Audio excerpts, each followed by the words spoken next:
conditionner les masses. Il avait déjà expliqué comment la relation de l'homme avec le monde extérieur et avec ses semblables est dominée par des stimuli secondaires, les symboles linguistiques. L'homme apprend à penser avec les mots et les symboles qu'on lui a donnés. Et ceux-ci finissent par conditionner toute sa vision de la vie et du monde. Comme dit Dobrogaïev, le langage est le moyen d'adaptation de l'homme à son milieu. Nous pourrions reformuler cette affirmation de la façon suivante. Le besoin de communication avec ses semblables influence la relation de l'homme avec le monde extérieur, parce que le langage et son système sont variables et non objectifs. Dobrogaïev poursuit, les manifestations linguistiques font partie des fonctions de réflexe conditionné du cerveau humain. Nous pourrions dire plus simplement que la personne qui dicte et formule les mots et les phrases que nous utilisons, donc qui commande les médias, fait qu'elle est maître de l'esprit. Donc, fin de citation de l'ouvrage Neuroesclave de Paolo Cioni et Marco Della Luna, qui donc pose tout au long de ces pages la question centrale de l'ingénierie sociale, comment pirater un cerveau ? Comment prendre le contrôle à distance d'un sujet pour, au choix, le réduire en esclavage, le détruire ou, au minimum, modifier son comportement ? Le cerveau a deux origines, génétique et épigénétique. On peut donc pirater un cerveau en piratant le donné génétique ou en piratant le construit épigénétique. Le substrat génétique est donné par la naissance, par héritage génétique. L'épigénétique, quant à lui, se construit dans la relation avec l'environnement, notamment socioculturel. Le cerveau est programmé génétiquement, pratiquement sans contenu, mais pour être plastique et apprendre du contenu. Donc pour être actif et curieux de son monde, avide d'être façonné par une influence épigénétique et environnementale, laquelle imprimera au cerveau une architecture neuronale par intériorisation d'une pression extérieure largement socioculturelle. Cette double origine entre une machine physique d'origine génétique mais muette et un logiciel d'origine épigénétique qui la fait parler induit qu'il est possible donc de pirater le cerveau, en agissant directement sur sa matérialité physique héritée génétiquement. Par métaphore informatique, on pourrait parler du hardware, et donc les stimuli primaires, qui sont les signaux électriques du système nerveux et les signaux chimiques du système hormonal, dit encore endocrinien. Première façon, donc de pirater le cerveau. Ou deuxième façon, indirectement, en piratant le logiciel du cerveau. Donc toujours en filant la métaphore informatique, son software. Donc en piratant les stimuli secondaires transmis épigénétiquement, c'est-à-dire les représentations, mots et images qui définissent son câblage neuronal. Donc en introduction à l'exposé de Paolo, et en écho à l'extrait de son livre cité en exergue, moi je vais me concentrer sur ce piratage de l'épigénétique du cerveau, en particulier dans ses aspects socioculturels, psychologiques et langagiers. Donc pour illustrer mes propos par un exemple, je traiterai donc de la théorie du genre, ou qu'il faudrait sans doute renommer théorie de la confusion des genres, en tant que virus cognitif particulièrement puissant. Donc, comme le dit le célèbre pirate informatique Kevin Mitnick, le maillon faible dans tout système de sécurité réside dans le facteur humain.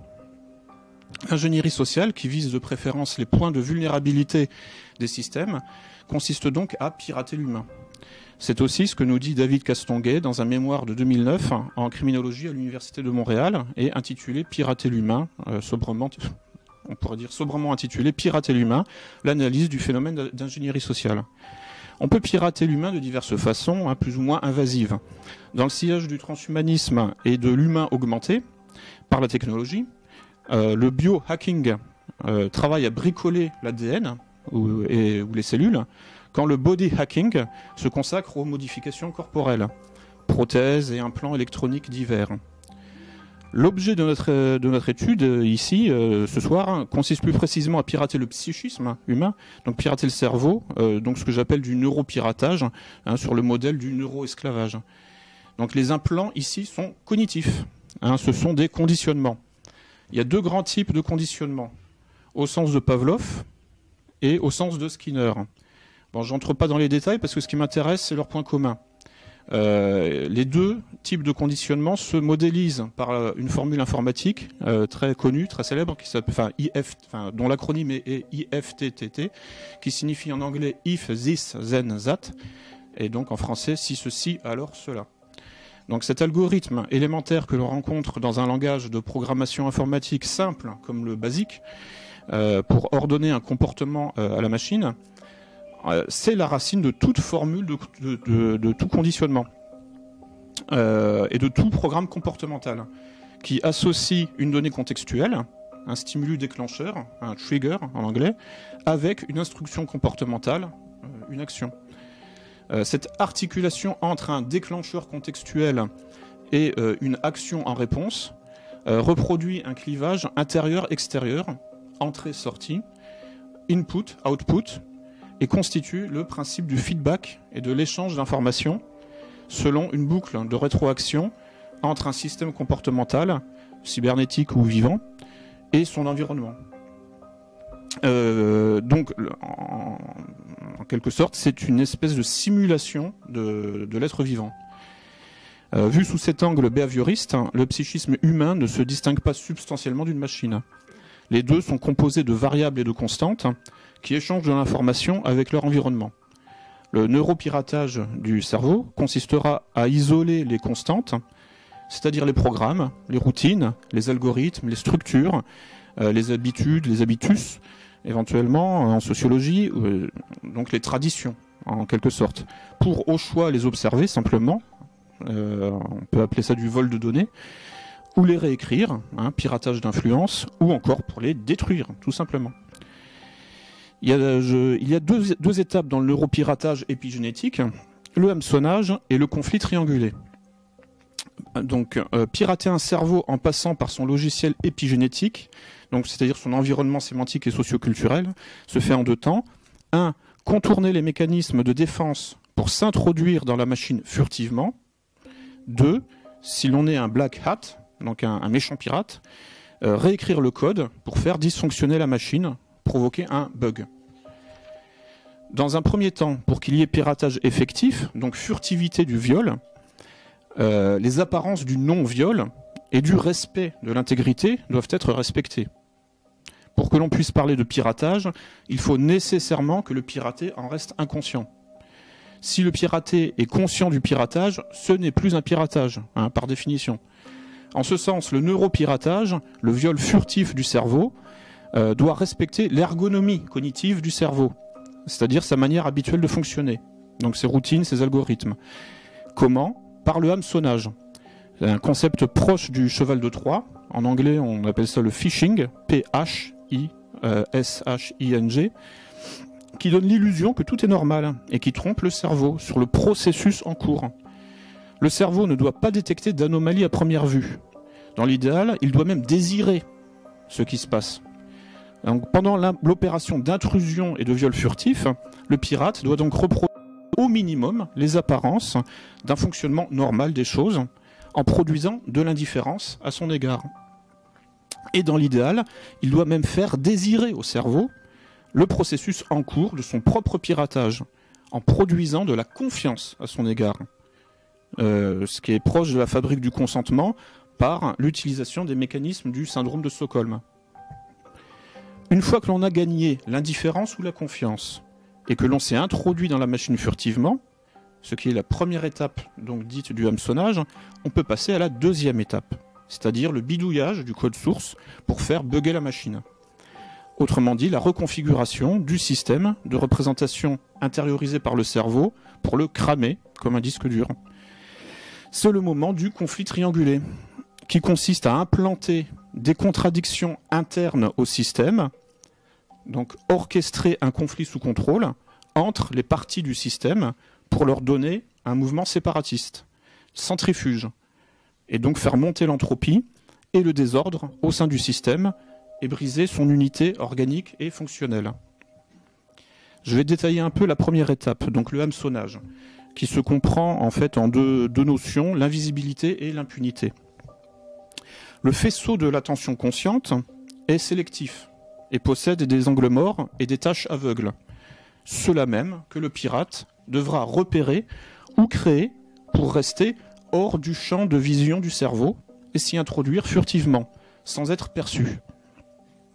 Pour reprendre donc là aussi la métaphore de la pêche à la ligne, le poisson hameçonné n'a perçu que l'asticot, pas le crochet qui va le tuer, ni le pêcheur sur la rive qui va le manger.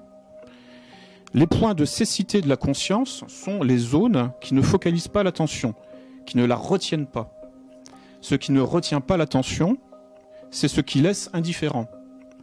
Pour devenir invisible, il faut donc parvenir à créer une tache aveugle en suscitant l'indifférence.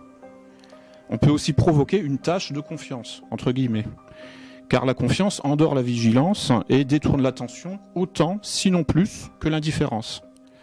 Dans tous les cas, si l'on provoque la méfiance, l'objectif est raté, car on redevient visible.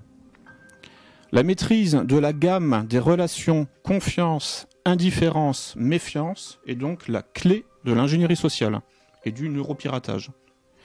Pour contourner les mécanismes de défense du cerveau et donc y entrer furtivement et en prendre le contrôle, il existe donc une recette, comme on parle d'une recette de cuisine, une succession d'opérations à accomplir dans un certain ordre pour atteindre un certain but. Cette méthode quasi mathématique de la prise de pouvoir peut même se quantifier au moyen d'une approche scientifique et rationnelle dérivée de la cybernétique. À l'origine, la cybernétique a été créée pendant la Deuxième Guerre mondiale par Norbert Wiener pour effectuer des calculs de balistique militaire, dont le but était de réduire la rétroaction négative, autrement dit le contre-coup et le choc en retour dans les canons et les avions qui tiraient des projectiles. Cela s'appelle le shock testing ou test de choc. Transposer ces calculs de balistique militaire dans une balistique sociale permet de réduire et, si possible, de supprimer toute rétroaction négative aux impacts provoqués. Donc permet de supprimer tout contre-coup et tout choc en retour aux destructions que j'inflige, moi par exemple, si je suis très puissant, que j'inflige dans la société. Donc c'est le calcul quasi mathématique de la prise de pouvoir. En effet, qui que je sois, où que je sois, quoi que je fasse, s'il n'y a pas de choc en retour à ce que je fais, cela veut dire que je suis en position de pouvoir. L'absence de choc en retour porte aussi un autre nom, l'impunité. Pour atteindre l'impunité, il faut devenir invisible. On reconnaît le mythe de l'anneau de Gygès, narré par Platon dans La République, puis repris par Tolkien dans Le Seigneur des Anneaux. Donc dans son grand œuvre, Tolkien imagine plusieurs anneaux de puissance partagés par les peuples de la Terre du Milieu, mais il y en a un plus puissant que les autres qui peut, dans les ténèbres, les lier, à comprendre, les contrôler de façon occulte. C'est l'anneau du pouvoir suprême que Sauron recherche et que Frodon doit détruire, et qui confère l'invisibilité à qui le passe à son doigt, métaphore de l'impunité totale, donc du pouvoir total. Le vrai pouvoir est invisible. Un pouvoir visible sera toujours moins puissant qu'un pouvoir invisible. Un pouvoir, dans le monde réel, bon, évidemment, l'anneau de pouvoir n'existe pas. L'anneau de pouvoir qui rend invisible. Donc, devenir invisible équivaut le plus souvent à passer inaperçu. Donc, se cacher dans la lumière, selon la formule maçonnique. L'ingénierie sociale, en tant qu'art de la modification d'autrui à son insu, pourrait, à bien des égards, être décrite comme la version laïcisée, en quelque sorte, ou scientificisée des doctrines hermétiques et ésotériques de manipulation de masse, sorte de technique de magie sociale, de mentalisme politique, de prestidigitation hypnotique collective, fondée sur l'exploitation des tâches aveugles du faisceau de l'attention et le jeu avec la dialectique visible-invisible, ombre et lumière, dans l'architecture des sociétés humaines. Historiquement, par exemple, la franc-maçonnerie est la première doctrine unifiée de l'influence subliminale de masse, justiciable dans les termes d'un grand œuvre de constructivisme social, donc d'ingénierie sociale. Là, on n'est même plus dans les métaphores. Enfin, plus vraiment. Donc, maintenant, la question, c'est comment devenir invisible, au sens où je l'ai dit, c'est-à-dire comment passer inaperçu, comment se cacher dans la lumière, c'est-à-dire comment atteindre l'impunité en toutes circonstances, donc comment prendre le pouvoir et exercer une emprise totale sur autrui. Premier élément de réponse, inhiber chez autrui tout esprit critique contre soi, inhiber toute suspicion, toute méfiance et toute surveillance. Comment? En éveillant la confiance ou l'indifférence. Comment? En se faisant passer pour une victime, de sorte à inhiber tout procès d'intention à son égard. Donc pour en finir avec les chocs en retour, rien de tel que de se faire passer pour une victime, un être en position de faiblesse, donc incapable de faire du mal, de commettre une violence, une violation, un viol. De fait, qui dit piratage, dit viol furtif, donc invisibilité du violeur, ou du moins inattention portée au violeur. La maîtrise de la focalisation de l'attention du cerveau, c'est-à-dire la maîtrise de la gamme des relations de confiance, indifférence, méfiance, c'est donc absolument central. Cette maîtrise de l'attention possède une base émotionnelle et qui est structurée par des rôles à jouer et des places à occuper dans la fantasmatique sociale. Ces rôles et ces places définissent des situations archétypales de groupe qui obligent à adopter tel ou tel comportement par rapport à la place occupée par les autres. Apprendre à installer ce genre de situation obligeante pour manipuler autrui, en le forçant à s'engager dans un comportement, est un chapitre de la psychologie sociale et de la dynamique des groupes. Comme nous l'apprennent les auteurs du petit traité de manipulation à l'usage des honnêtes gens, Robert Vincent Joule et Jean-Léon Beauvois. Dans cette perspective, l'implémentation de la figure d'analyse transactionnelle appelée triangle Karpman, dite aussi triangle dramatique, d'après Stephen Karpman en 1968, est l'une des plus connues.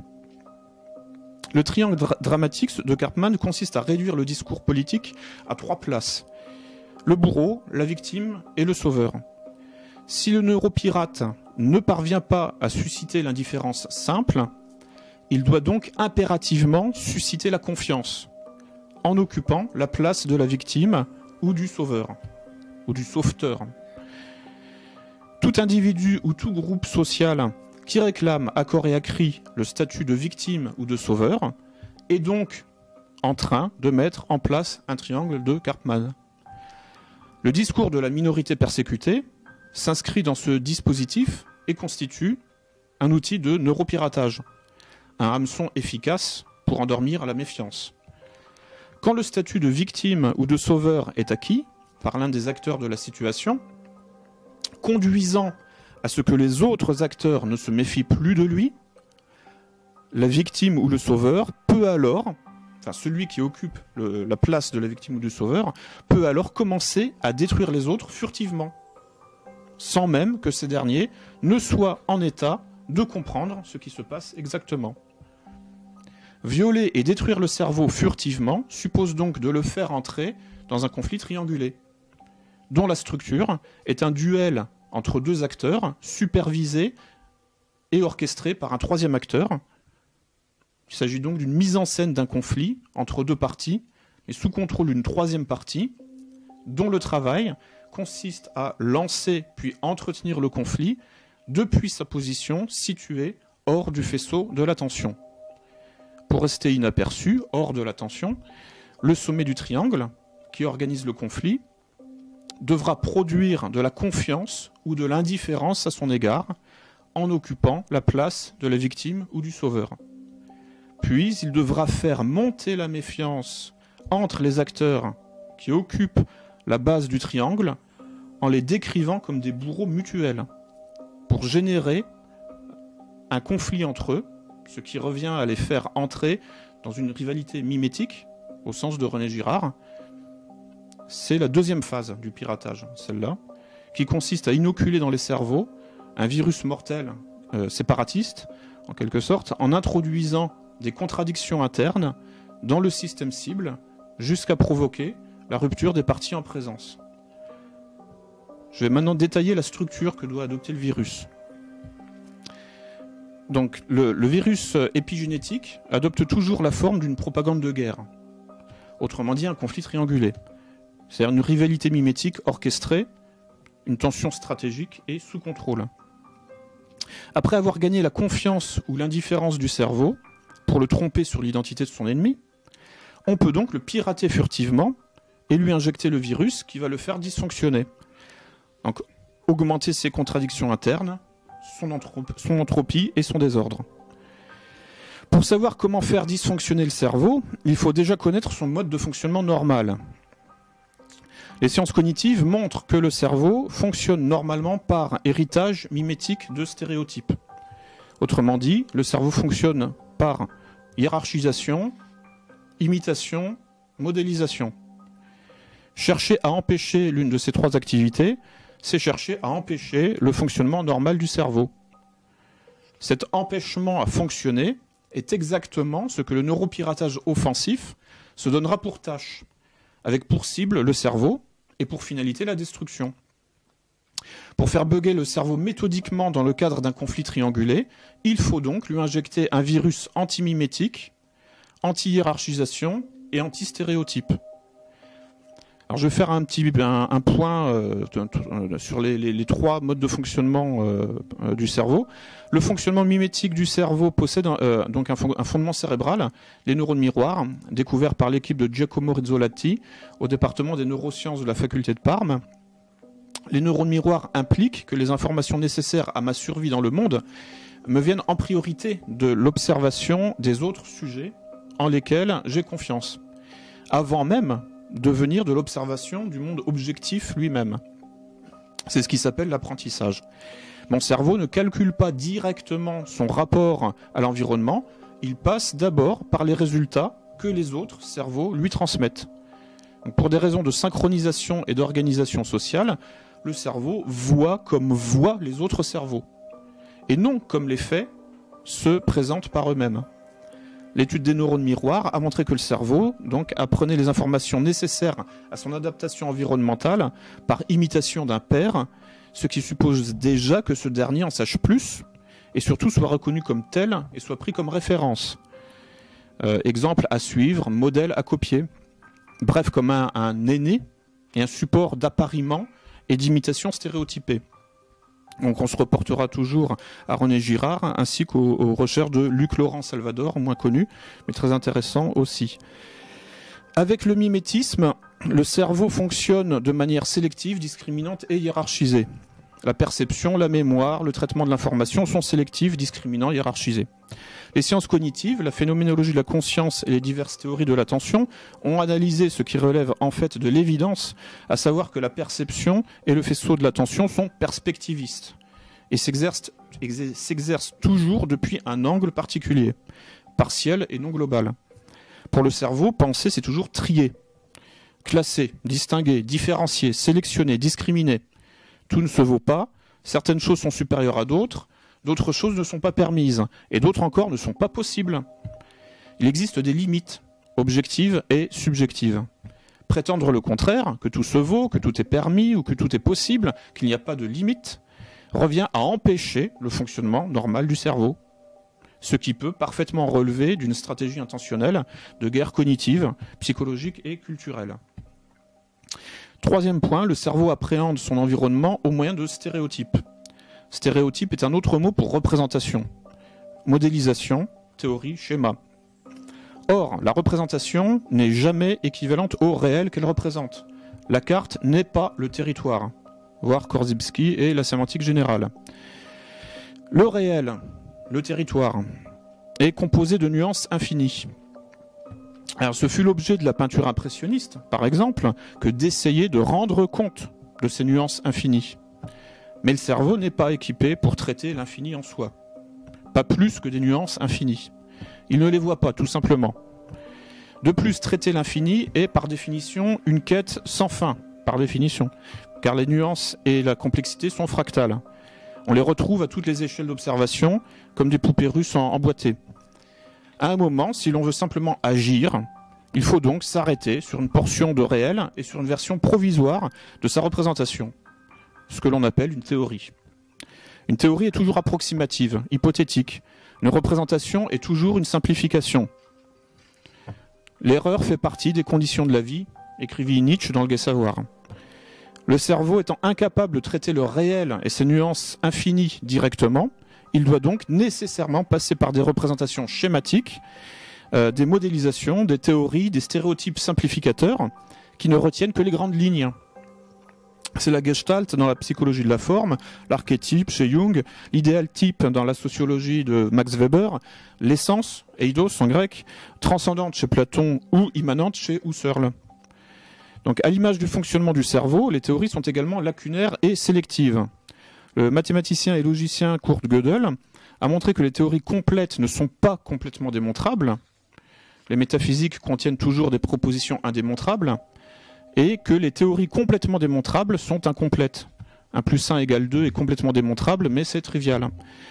Donc transposé et appliqué en épistémologie, les théorèmes d'incomplétude de Gödel disent en substance que l'on ne peut pas tout avoir en même temps. Soit c'est sûr et certain, mais ce n'est pas très intéressant, 1 plus 1 égale 2, soit c'est très intéressant, mais cela ne peut pas être sûr et certain. Dieu existe. Bref, l'expérience du réel est nécessairement exclusive, sélective, schématique, lacunaire, donc partiellement fausse. On peut donc parler du rôle positif des stéréotypes, y compris des stéréotypes de genre, dans la psychogenèse, et même de leur rôle en réalité incontournable, ce qui évacue le débat positif-négatif. De toute façon, on ne peut pas faire sans. Le cerveau appréhende son univers en le représentant, donc en le simplifiant au moyen de stéréotypes et de modélisations nécessairement schématiques et imparfaits. Il est impossible de s'affranchir de ce mode de fonctionnement au risque d'handicaper son fonctionnement normal.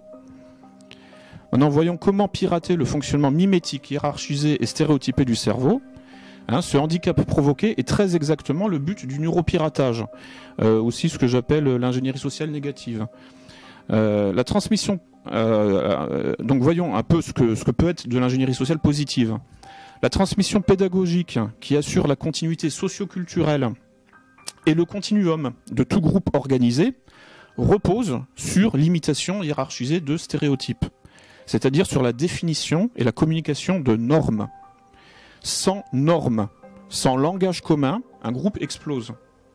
Pour désorganiser un groupe et le détruire à terme, il faut donc briser son continuum en brisant sa capacité à l'imitation hiérarchisée de stéréotypes et à la communication de normes. Ces contraintes structurelles du système nerveux central font que l'égalitarisme, c'est-à-dire l'interdiction de hiérarchiser les valeurs et les êtres en fonction de stéréotypes, aboutit à plonger le cerveau dans un état d'incapacité au mimétisme, à l'apprentissage et à la socialisation normative. Le relativisme qui en résulte induit la paralysie du cerveau et du jugement et provoque de l'inhibition comportementale à caractère autistique. Les pédagogies modernes dites anti-autoritaires, qui prétendent lutter contre les stéréotypes de genre par exemple, ou niveler la hiérarchisation nécessaire entre le maître et l'élève, le parent et l'enfant, sont en réalité pathogènes, ralentissent l'activité nécessaire de modélisation par laquelle le cerveau comprend son monde, et donc fabrique des enfants handicapés, hyperactifs, incapables d'imiter, d'apprendre, de se socialiser, par l'intériorisation d'une norme comportementale. Et donc qui deviennent généralement ensuite des pervers sociopathes ou toxicomanes, individualistes, des libéraux libertaires, dénués du sens collectif le plus élémentaire. Pour faire dysfonctionner le cerveau, il faut donc lui inoculer un virus incapacitant qui va le faire bugger, en lui interdisant l'opération mentale de l'imitation hiérarchisée et stéréotypée, ce qui lui barrera mécaniquement l'accès à l'acquisition et au traitement de nouvelles informations. L'idéologie de la confusion des genres, impliquant la confusion des générations, qui cherche à empêcher, voire interdire l'imitation hiérarchisée de stéréotypes, fondateur pour l'identité, et qui rabat tout sur le choix individuel, est le virus mental prototypique à injecter au cerveau pour le faire dysfonctionner. Dès lors qu'il n'y a plus de normes, il n'y a plus de structure, il n'y a plus de forme fixe. Et donc on tombe dans la société à l'état liquide dont parle Zygmunt Bauman, sociologue. Évidemment, un cerveau en bonne santé refusera de se laisser infecter par ce virus individualiste, nivelant et dissolvant, et développera des défenses immunitaires s'il sent qu'il est attaqué. Pour que le cerveau ne se sente pas attaqué, et qu'il accepte de se laisser contaminer, il faut donc que la menace ne soit pas perçue. Le virus mortel doit même être perçu comme salutaire. C'est le rôle du hameçon, hein, le faux bien pour un vrai mal.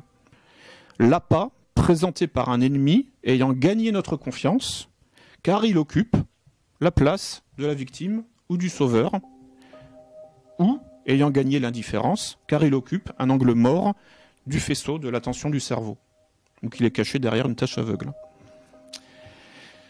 Je vais décrire plus avant la morphologie antinormative du virus. Le fonctionnement normal du cerveau donc est normatif. Le virus cognitif mortel doit donc être antinormatif. Or, de manière assez candide, l'idéologie de la confusion des genres revendique son caractère antinormatif, donc criminel. Raison pour laquelle il faudrait l'interdire, car il s'agit effectivement d'un virus tueur. Expliquons ce fait qui tient de l'évidence, mais dont il faut pouvoir rendre compte malgré tout. Le fait que le cerveau ait une origine génétique, mais aussi une origine épigénétique, a servi de prétexte au constructivisme de la confusion des genres pour affirmer que l'on pouvait s'abstraire totalement de l'origine génétique dans la construction épigénétique de l'identité de genre. C'est la phrase existentialiste de Simone de Beauvoir, « On ne naît pas femme, on le devient », déployée par Judith Butler dans Troubles dans le genre, et qui peut s'étendre aux hommes, évidemment. Cette erreur repose sur une méconnaissance du fonctionnement du cerveau. En effet, le domaine épigénétique, dont l'identité de genre fait partie, se construit dans le rapport entre le corps et son environnement. Or, les femmes et les hommes ne sont pas des anges, des esprits purs. Nous sommes des créatures incarnées, avec des corps génétiquement différents. Notre identité socioculturelle, dont l'identité de genre fait effectivement partie, est une représentation du corps, donc un rapport au corps et à notre héritage génétique. Cette identité de genre, soit la représentation du sexe, est donc construite par indexation sur la différence anatomique d'origine génétique. Et elle est donc élaborée au travers du rapport différent à l'environnement et à autrui que cette différence anatomique prédispose. En particulier à cause du relief épidermique, le moi-peau, moi-peau, dont parle Didier Anzieux, et de la conformation des orifices du corps, interface et point de passage entre l'intérieur et l'extérieur du corps, et point de communication entre l'individu et son environnement. L'identité de genre est donc effectivement une représentation construite, mais depuis un socle réel, malgré tout, celui de la différence génétique hétérosexuelle, qui implique l'hétéronormativité, sauf à produire des effets de déréalisation psychotique. Quand un homme croit être une femme ou l'inverse, il s'agit au minimum d'un syndrome psychotique. Le premier système de représentation du cerveau est donc non seulement sexué, mais encore hétéronormé. L'hétéronormativité est la source de toute norme. C'est la norme des normes, la méta-norme, comme métaphysique, méta, trait d'union, norme. Freud et à sa suite Lacan ont montré que l'accès à la pensée et au langage articulé se réalise par l'intériorisation d'une structure sociale de différenciation et d'articulation identitaire hétéronormative, le fameux complexe d'Oedipe. À l'opposé, on a l'anti-modèle de l'anti-Oedipe, au sens de Deleuze et Guattari, et de l'antipsychiatrie, c'est-à-dire l'absence de normes. L'absence de normes ne présente pas de problème excessif tant qu'elle reste minoritaire et exceptionnelle, confinée dans une sphère artistique par exemple, car elle bénéficie de l'immersion dans l'hétéronormativité majoritaire ambiante pour se restabiliser. Un peu comme un parasite en quelque sorte. En revanche, l'absence de normes est criminelle dès lors qu'elle prétend à devenir la norme. L'absence de normes, qui signifie aussi absence de loi, rend la communication impossible, rend donc la vie en société impossible. La vie en société suppose la dialectique, soit l'articulation des différences et des contradictions dans un langage commun. C'est ça la dialectique, c'est l'articulation des différences et des contradictions. Donc la vie en société suppose la capacité à faire tenir ensemble un collectif différencié, ce que nous sommes ici ce soir par exemple, nous sommes un collectif différencié, Donc la vie en société suppose la capacité à faire tenir ensemble un collectif différencié au moyen d'une grammaire mentale partagée et structurante. Ce que l'on appelle donc une loi aussi. Ça peut être une langue, tout simplement. Hein. Si on peut communiquer, c'est parce qu'on partage la langue française, par exemple. Et au-delà, donc, les lois sociales sont sur ce modèle de grammaire structurante pour un collectif différencié, qui fait le trait d'union entre les différences.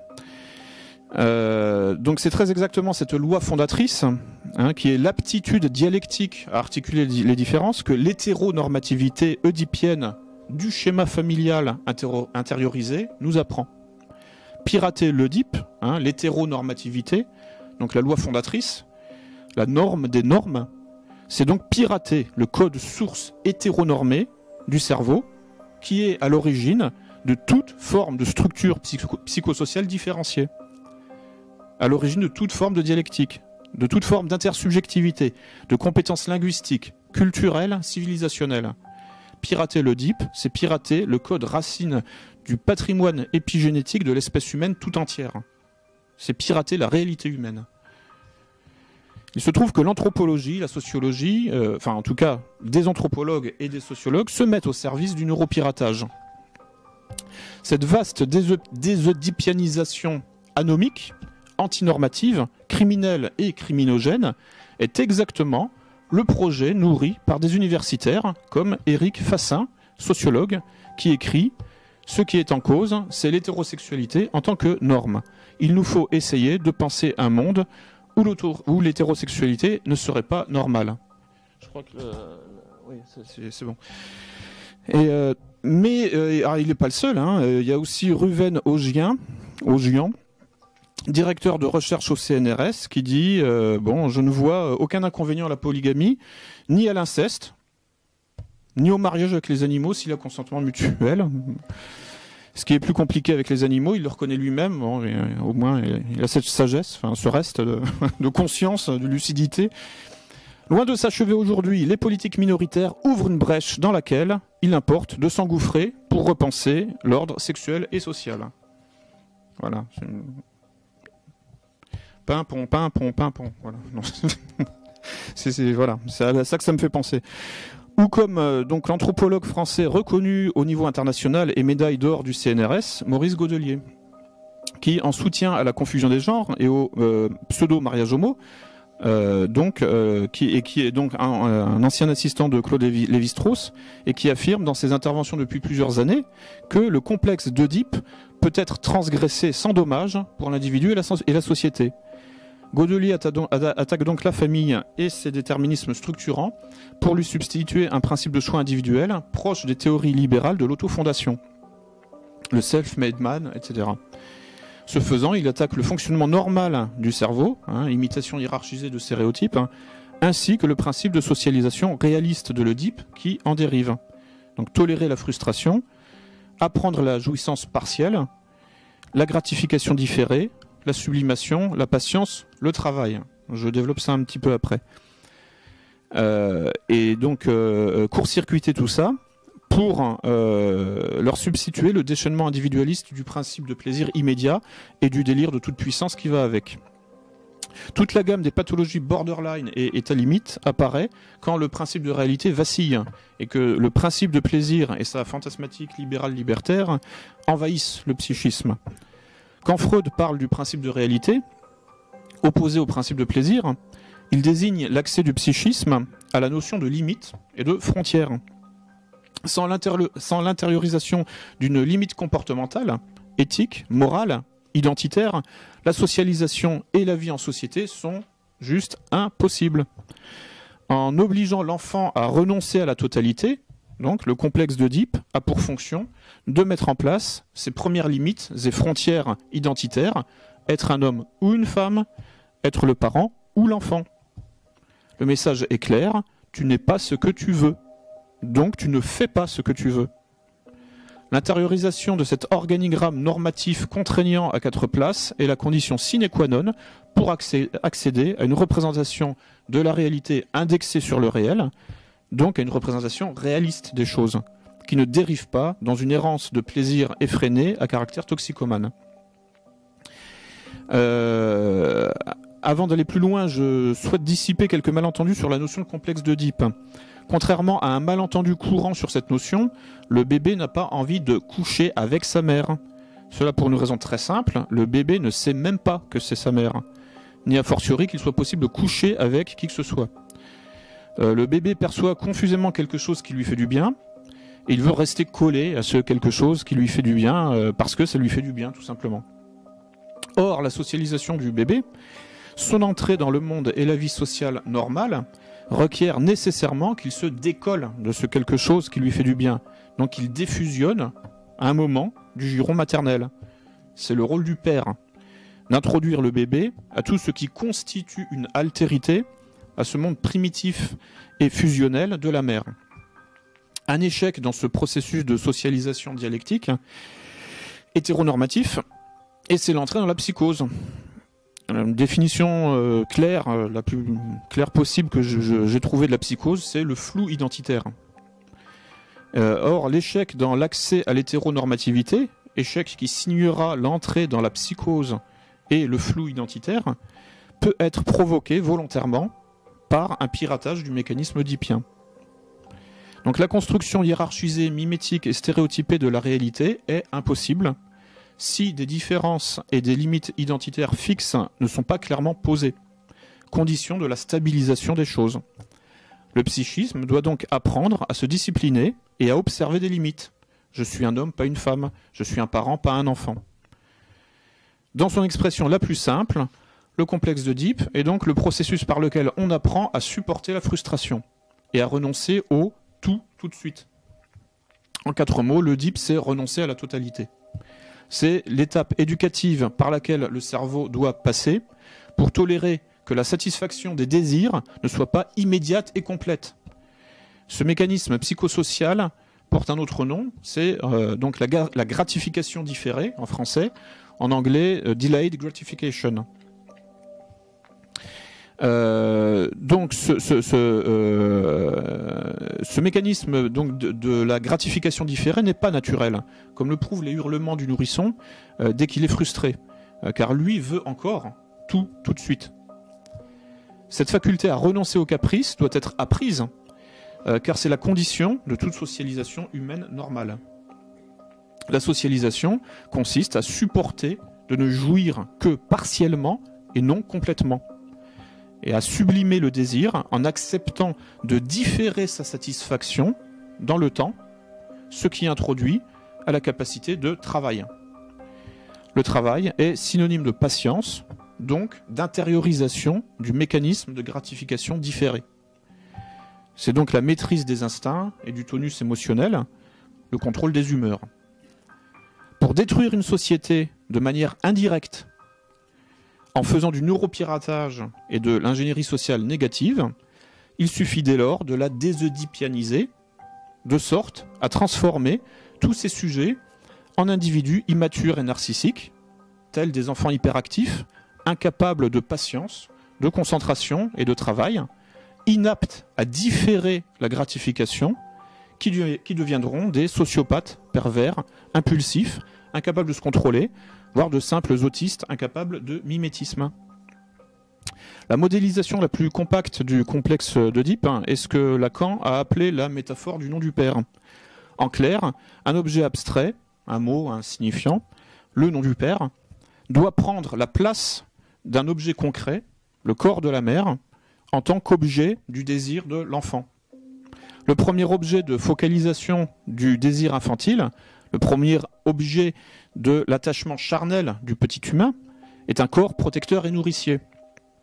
La socialisation normale de l'enfant suppose qu'il renonce à fusionner avec cet objet réel et chargé d'émotions, son premier amour, entre guillemets, pour réorienter son attention et son désir sur un objet symbolique et abstrait, plus lointain et complexe. Ce faisant, donc le nom du père, ce faisant, il apprend à distinguer les choses et les mots, ce qui est la condition d'accès au langage et à la culture. Ce mécanisme est vécu comme un arrachement un travail, une souffrance.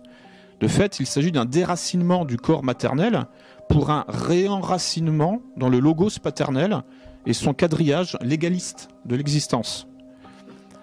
En effet, le giron maternel promet la satisfaction immédiate et complète du désir, c'est le monde du caprice. Or, il faut y renoncer pour apprendre à désirer un objet extérieur et purement mental, donc apprendre à désirer et à s'identifier à un discours, composé d'une matière sémantique, rigide, obligeante et possédant force de loi et de grammaire.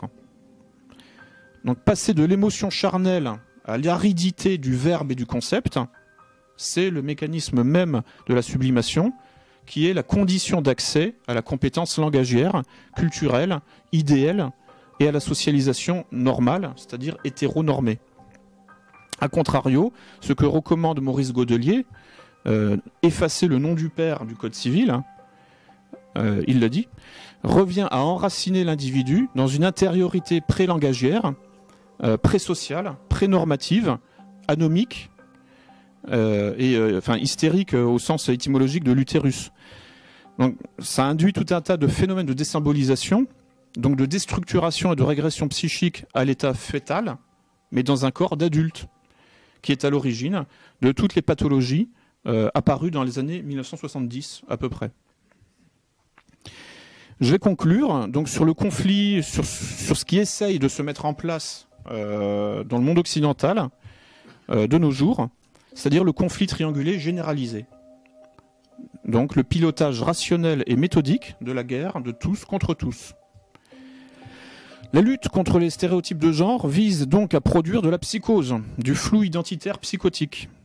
Depuis les mandats de Nicolas Sarkozy à l'intérieur, avec l'invention du délit d'homophobie en 2004, puis à l'Élysée quand son ministre à l'Éducation nationale, Luc Châtel, introduisait en 2011 la théorie du genre dans les lycées, ou quand furent organisés en 2009 et 2010 des colloques contre la transphobie à l'Assemblée nationale avec la participation de membres des lobbies les plus puissants, nous voyons se mettre en place un conflit triangulé généralisé avec les hétérosexuels en position de bourreau et les non-hétérosexuels simultanément victimes et sauveurs.